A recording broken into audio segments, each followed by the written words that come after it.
नमस्कार दोस्तों। तो चलिए अब अध्ययन करते हैं हम शब्द शक्ति क्या होती है, उसके भेद के किस प्रकार हैं और उनके उदाहरण क्या क्या हैं। चलिए आज हम इसको शुरू करते हैं। शब्द शक्ति।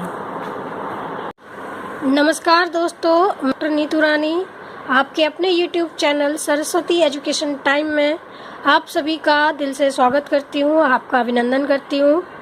आज का मेरा टॉपिक है शब्द शक्ति। ठीक है, शब्द शक्ति का अर्थ। तो हम सबसे पहले शब्द शक्ति का अर्थ जानने से पहले हमें इनकी पारिभाषिकी यानी टर्मिनोलॉजी को समझ लेना चाहिए। शब्द शक्ति को पूरी तरह से जानने के लिए तो सबसे पहले हमें शब्द को समझना चाहिए कि शब्द क्या होता है ना। अब आप ध्यान से देखिएगा, शब्द क्या है। शब्द किसे कहते हैं? दो या दो से अधिक वर्णों या अक्षरों के सार्थक समूह या योग को शब्द कहते हैं। दिख रहा है ना आप लोगों को? दो या दो से अधिक वर्णों या अक्षरों के सार्थक समूह या योग को शब्द कहते हैं। जैसे क धन म धन ल अर्थात कमल। इसी तरह और वर्ड भी का योग देखें, म धन क धन ल बराबर मकल। अब आप बताइए, इसमें एक शब्द है कमल, एक शब्द है मकल, कौन सा सार्थक है? कौन सा आपका सही अर्थ देने वाला शब्द है ना? कौन सा सही युग्म है, यानी कौन सा ऐसा समूह है जो सही अर्थ दे रहा है? तो हम कहाँ जाएंगे? कमल पर। तो हम जब इसका योग हम देख रहे हैं क धन म धन ला का, तो हम समझ जा रहे हैं कि ये एक पुष्प का यानी एक फूल का, एक फ्लावर का नाम है ना। इसलिए हमें इसका अर्थ हमें समझ में आ गया कि कमल क्या है? एक फूल का नाम है। तो मकल क्या है हम नहीं जानते ना तो हमें ये पता ये क्या चीज़ है, ये कमल है। मकल क्या है? किसी चीज़ का नाम है, किसी फूल का नाम है, हमें नहीं पता। इसके अर्थ से हम परिचित नहीं है, इसीलिए यह शब्द क्या हो जाता है? हमारे लिए निरर्थक हो जाता है, क्योंकि हमें इसका अर्थ नहीं पता। हालांकि वर्णों का योग ये भी है और वर्णों का योग ये भी है, लेकिन क्या है? ये सार्थक है, इनका एक अर्थ है, इसीलिए ये हमारा शब्द सही है। अब शब्द शक्ति क्या है? शब्द शक्ति वह है, शब्द के अर्थ का बोध कराने वाली शक्ति क्या कहलाती है? शब्द शक्ति कहलाती है। देखिए, मैंने बोला ना कि शब्द क्या है? शब्द तब तक शब्द है जब तक उसमें अर्थ है ना। वो शब्द शब्द नहीं होगा जब जिसका हमें अर्थ ना पता हो। जब तक शब्द का अर्थ हमें पता ना हो तब तक वो क्या है? वर्णों का समूह है। लेकिन जैसे ही हमें वर्णों के समूह का अर्थ पता चल जाता है तो वो हमारे लिए सार्थक शब्द बन जाता है। तो शब्द शक्ति क्या है? वही सार्थकता प्रदान करने वाली शक्ति क्या है? शब्द शक्ति होती है। यानी शब्द के जो अर्थ होते हैं उस अर्थ तक पहुंचाने की, यानी अर्थ का बोध कराने वाली शक्ति शब्द शक्ति कहलाती है। अब ये जो शक्ति है ये कई रूपों में प्राप्त होती है ना। ये शक्ति कई रूपों में हमें देखने को मिलती है। परिस्थितियाँ हमें बताती हैं, माहौल हमें बताती हैं, रूढ़ियाँ हमें बताती हैं, परंपराएं हमें बताती हैं, रीति रिवाज हमें बताते हैं शब्दों के बारे में, दादी नानी की कहानियाँ हमें शब्दों के बारे में इतनी कहानियाँ बताते हैं। तो वहाँ से ये शक्ति हमारे पास आती है अर्थ तक जानने की। तो चलिए अब हम पढ़ते हैं आगे शब्द शक्ति के प्रकार। अब हम पढ़ेंगे शब्द शक्ति के प्रकार। जैसे कि आपको पता है कि अर्थ का बोध कराने वाली शक्ति क्या कहलाती है? शब्द शक्ति कहलाती है। और इन शब्द शक्तियों के 3 प्रकार होते हैं जिनके अपने अर्थ भी होते हैं। ठीक है, आप लोग मेरी बात समझ रहे हैं?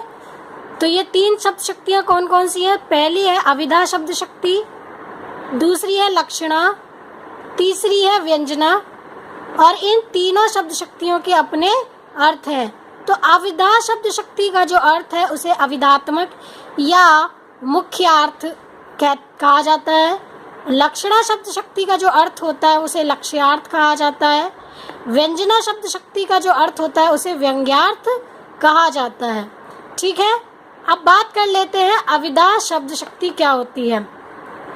जिस शब्द या वाक्य से मुख्यार्थ यानी मुख्य अर्थ अविदात्मक अर्थ की प्रतीति हो वहाँ अविदा शब्द शक्ति होती है। वहाँ क्या होती है?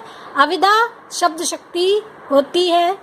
यहाँ पर ना अविदा शब्द शक्ति का अगर हम उदाहरण लेते हैं तो देखिए यहाँ जो उदाहरण दिया जा रहा है अविदा शब्द शक्ति का सीधा सीधा उदाहरण है। जैसे राम पढ़ता है, सीता खेल रही है, तो इसमें जो बात लिखी गई है उसका वही अर्थ है। यानी इसमें एक संज्ञा है जो क्रिया कर रहा है, राम पढ़ता है, यानी सीधे सीधे बात समझ में आ रही है। सीता खेल रही है, कोई भी ऐसी बात नहीं है जो समझ में ना आई, कोई भी ऐसा शब्द नहीं है जो इसका अर्थ हम ना जानते हों।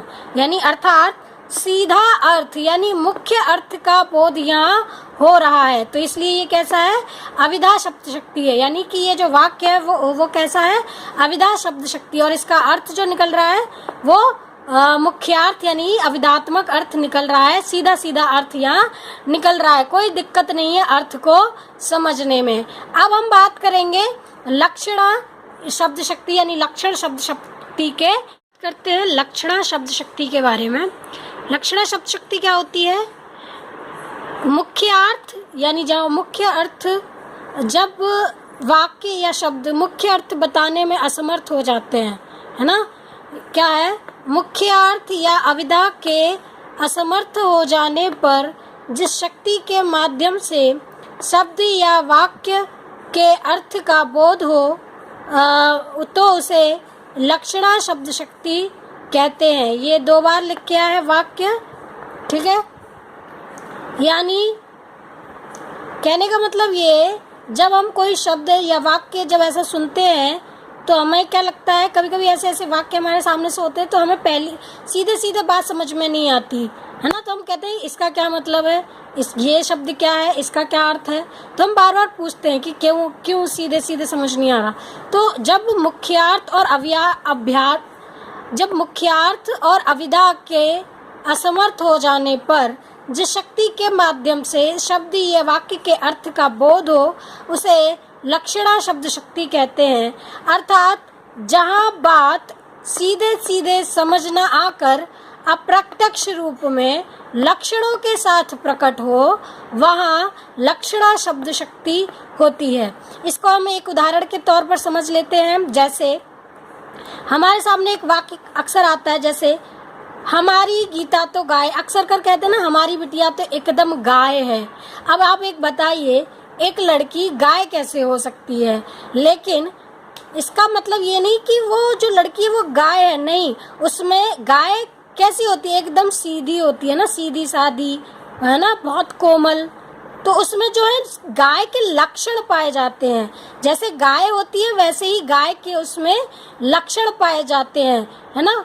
वो बहुत ही शांत स्वभाव की होती है और सारे कहते हैं ना, तो जैसे गाय में गुण होते हैं, जैसे गाय में जो गुण या लक्षण होते हैं वही गुण क्या है उस लड़की गीता में पाए जाते हैं।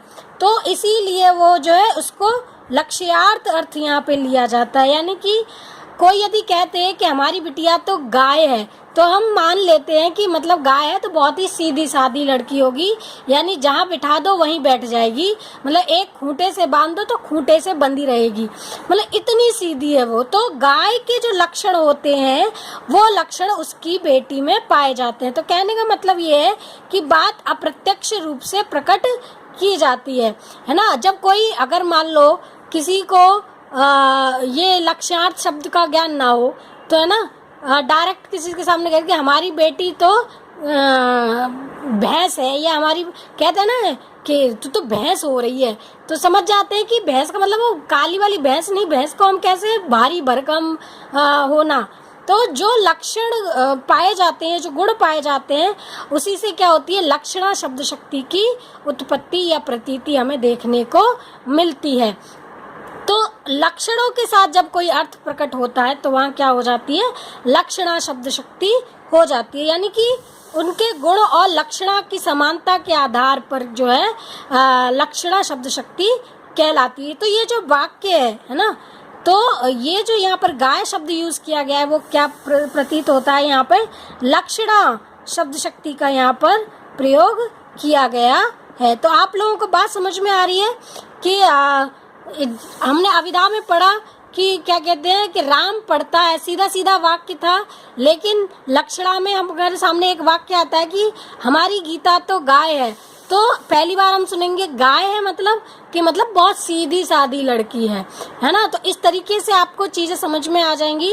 तो लक्षणा जहाँ गुण पाए जाते हैं ना, कोई कहता है कि ये तो बिल्कुल गधा है, तो गधा से मतलब ये है कि जिस तरीके से गधे में के गुण होते हैं वैसे ही उस लड़के में वो गुण पाए जाते हैं।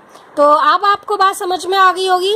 अब हम बात करते हैं तीसरी मतलब अब हम इसमें ये देखेंगे कि लक्षणा शब्द शक्ति के भी कुछ भेद होते हैं, कुछ प्रकार होते हैं, तो उनको भी हम देख लेते हैं।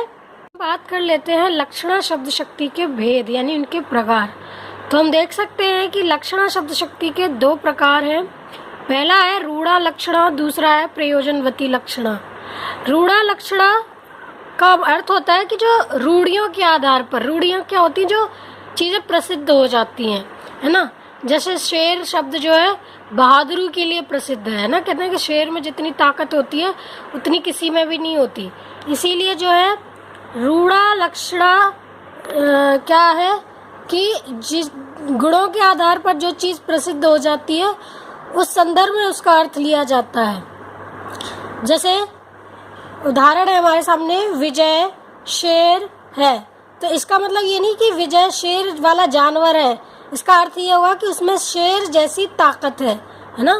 तो शेर किसके लिए रूढ़ हो गया है, जिनमें बहुत ज़्यादा शक्ति होती है वो जानवर शेर है, तो विजय शेर है। इसी तरह प्रयोजनवती लक्षणा, प्रयोजन का अर्थ होता है उद्देश्य, जिस उद्देश्य से बात की गई है ना। जैसे उदाहरण के तौर पर किशन को देखो, ऐसा लग रहा है जैसे कोई हड्डियों का ढांचा हो। अब मान लो किसी ने किसी को इंडिकेट किया कि देखो किशन को देखो कैसा लग रहा है, ऐसा लग रहा है जैसे कोई हड्डियों का ढांचा हो। तो ऐसा मतलब नहीं है कि किशन जो हड्डियों का ढांचा है, हड्डियों का ढांचे का मतलब यानी इसका प्रयोजन ये है कि वो दुर्बल दिख रहा है। कैसा दिख रहा है, दुर्बल। प्रयोजन क्या है यहाँ पर, हड्डी का दुर्बलता का यहाँ अर्थ लिया गया है। तो इस तरीके से हम देख सकते हैं कि लक्षणा शब्द शक्ति कितने प्रकार की है, दो प्रकार की है, रूढ़ा लक्षणा और प्रयोजनवती लक्षणा। अब प्रयोजनवती लक्षणा के भी कई प्रकार होते हैं, जैसे गौड़ी लक्षणा है ना, शुद्धा लक्षणा, उसमें भी बहुत सारे फिर इनके प्रकार होते हैं। तो ये ज़्यादा अभी आपके लिए इम्पोर्टेंट नहीं है। तो जिन चीज़ों को आपको समझना है वो है रूढ़ा लक्षणा और प्रयोजनवती लक्षणा। ठीक है, अब हम बात करते हैं व्यंजन लक्षणा के बारे में। व्यंजन लक्षणा यानी व्यंजन शब्द शक्ति क्या होती है उसके बारे में हम बात करते हैं, कर लेते हैं व्यंजना शब्द शक्ति के विषय में।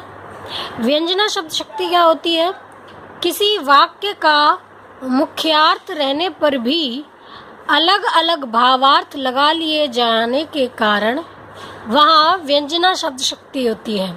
अर्थात अविधा व लक्षणा के असमर्थ हो जाने पर जिस शक्ति के माध्यम से अर्थ का बोध हो वहाँ व्यंजना शब्द शक्ति होती है। जैसे सूरज डूब गया। अब देखिए यहाँ कहने का मतलब ये है कि जब दो व्यक्ति बात कर रहे होते हैं तो हर व्यक्ति उस वाक्य का अर्थ अपने अपने संदर्भ के अनुसार या अपनी अपनी भावनाओं के अनुसार उस शब्द का अर्थ या उस वाक्य का अर्थ लगा लेता है ना। कोई यदि किसी परिवार को देखकर ये कहे कि इसका तो सूरज डूब गया, या ये कहे कि सूरज डूब गया, तो हर व्यक्ति उसका अलग अलग भावार्थ लगा लेगा, है ना। जैसे मान लो किसी के घर में किसी का बेटा कहीं चला गया या उसकी अचानक मृत्यु हो जाए, तो क्या होगा कि दूसरे व्यक्ति क्या संबोधन करेंगे कि इसका सूरज डूब गया। तो इसका मतलब ये है कि इसके घर में अंधेरा हो गया। अंधेरा हो गया मतलब कि अब उसके घर में कमाने खाने वाला कोई नहीं है, यानी उनकी शक्ति खत्म हो गई, है ना। तो सूरज डूब गया कि लोग अपने अपने भावार्थ लगाने लगते हैं। तो जिसकी जो भावना रहती है वो उसका अर्थ लगाने लगते हैं। इसी तरह सूरज डूब गया का यहाँ क्या अर्थ है कि अंधेरा हो जाना या मतलब सहारा छूट जाना, है ना।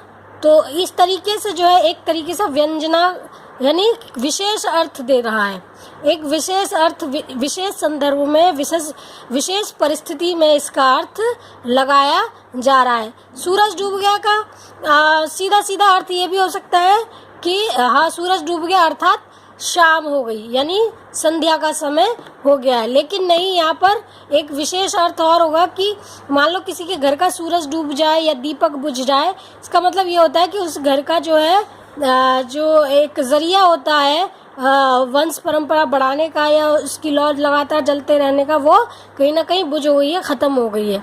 तो इस तरीके से हम जो है व्यंजना शब्द शक्ति को भी समझ सकते हैं। अब व्यंजना शब्द शक्ति के भी भेद होते हैं, तो उन भेदों के बारे में जान लेते हैं।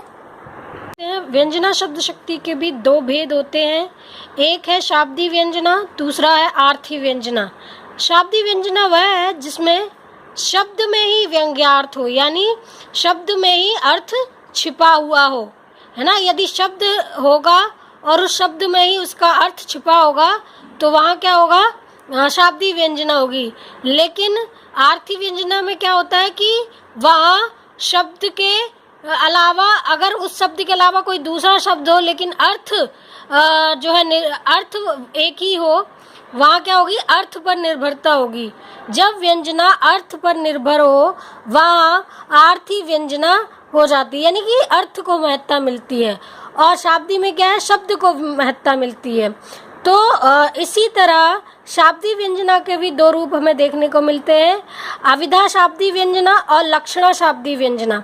तो शाब्दी व्यंजना और आर्थी व्यंजना, इसके दो भेद होते हैं। व्यंजना शब्द शक्ति का सबसे ज़्यादा प्रयोग अलंकारों में होता है, और मुख्यतः इनमें कौन से अलंकार हैं, श्लेष, यमक अलंकार, और साथ ही साथ वक्रोक्ति अलंकार भी इनमें देखने को मिलता है। तो जब भी अलंकारों की बात आए और वहाँ पूछ लिया जाए कि श्लेष, यमक और वक्रोक्ति अलंकारों में कौन सी शब्द शक्ति होती है, तो आप सीधे सीधे लगा के आ सकते हैं, व्यंजना शब्द शक्ति होती है। तो आज के लिए बस इतना ही, ठीक है।